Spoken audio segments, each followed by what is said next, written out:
My dears, welcome back to Xylem learning. Xylem ലേണിംഗിന്റെ പുതിയൊരു ക്ലാസ്സിലേക്ക്, മലയാളം ക്ലാസ്സിലേക്ക് എല്ലാവർക്കും സ്വാഗതം. നിങ്ങളുടെ കൂടെ ഞാൻ ശ്രുതി ടീച്ചറാണ് കേട്ടോ. അപ്പോൾ എൻ്റെ കുഞ്ഞുങ്ങൾക്ക് പരീക്ഷയ്ക്കൊക്കെ ഏറ്റവും ഉപകാരപ്പെടുന്ന ഒരു ചോദ്യവുമായിട്ടാണ്, പരീക്ഷാ ചോദ്യവുമായിട്ടാണ് ഇന്ന് ടീച്ചർ വന്നിരിക്കുന്നത്.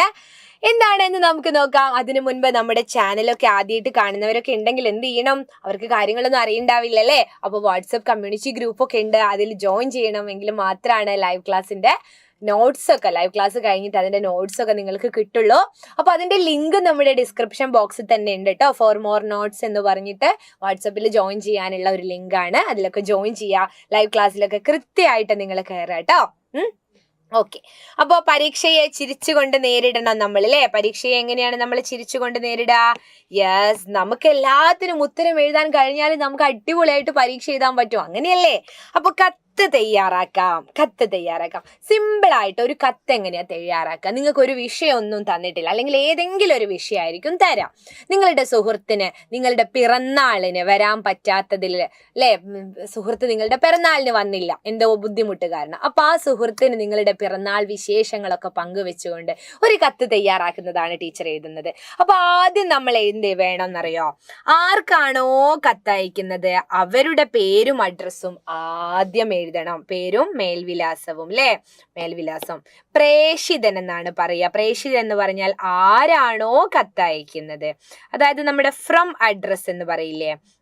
നിങ്ങളാണ് കത്തയക്കുന്നതെങ്കിൽ നിങ്ങളുടെ പേരാണ് പ്രേഷിതൻ എന്നുള്ള സ്ഥാനത്ത് വേണ്ടത്.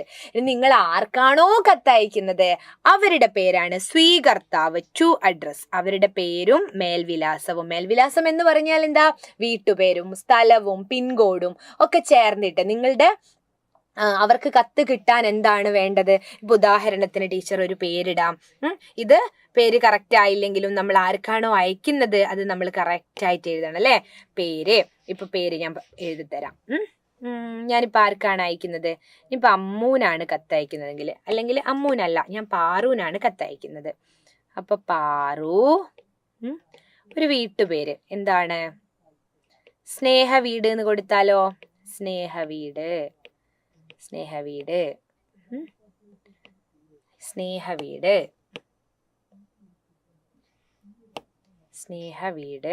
അല്ലേ? സ്നേഹവീട്. പിന്നെയോ? പിന്നെ എന്താണ് ടീച്ചർ എഴുതുന്നത്? സ്ഥലം എവിടെയാണ് എന്ന് എഴുതണം. ഇനിയിപ്പം മേപ്പയൂർ അല്ലെങ്കിൽ കോഴിക്കോട്. ടീച്ചർ നാടിന്റെ പേര് എഴുതിയതാട്ടോ, മേപ്പയൂർ. അപ്പൊ അങ്ങനെ കൊടുക്കാം. പിന്നെ പിൻകോഡ് എഴുതണമെങ്കിൽ അങ്ങനെയും കൂടാം. അപ്പൊ ഇഷ്ടമുള്ളൊരു അഡ്രസ്സ് നിങ്ങൾ എഴുതുക. സ്വന്തമായിരിക്കണം എന്നില്ല, അത് ആ അഡ്രസ്സ് ഉള്ളതായിരിക്കണം എന്നില്ല കേട്ടോ, യഥാർത്ഥത്തിൽ ഉള്ളതായിരിക്കണം എന്നില്ല. അപ്പൊ നമ്മൾ കത്തെഴുതാം. ടീച്ചർ തുടങ്ങുകയാണേ. പ്രിയപ്പെട്ട പാറൂനെ, നീ സ്കൂളിൽ പോകാറില്ലേ? ഇന്നലെ എൻ്റെ പിറന്നാളായിരുന്നു, നീ അറിഞ്ഞിരിക്കുമല്ലോ. നിനക്ക് വരാൻ കഴിയാഞ്ഞിട്ടാണ് ആഘോഷത്തിന് എത്തിച്ചേരാത്തത് എന്ന് എനിക്കറിയാം. എൻ്റെ കൂട്ടുകാരെല്ലാം ഇവിടെ വന്നിരുന്നു. നിറയെ അലങ്കാരങ്ങളും സമ്മാനങ്ങളും പ്രിയപ്പെട്ടവരും ഒക്കെയായി ഒരു കുഞ്ഞാഘോഷം. എല്ലാവരും ഒരുമിച്ച് വന്നപ്പോൾ എനിക്ക് എന്ത് സന്തോഷമായെന്നോ. പിറന്നാളിന് അച്ഛൻ എനിക്കൊരു സൈക്കിളാണ് വാങ്ങിത്തന്നത്. വിശേഷം പറയാണ്. ഒരുപാട് വിഭവങ്ങളുമായി അമ്മ പിറന്നാൾ സദ്യയും ഒരുക്കി. നല്ല രുചിയുള്ള കേക്ക് ഉണ്ടാക്കി തന്നത് എൻ്റെ ചിറ്റയായിരുന്നു. നിന്നെ എനിക്ക് വല്ലാതെ മിസ്സായിരുന്നു. അടുത്ത പിറന്നാളിന് നീയും കൂടെ വേണം.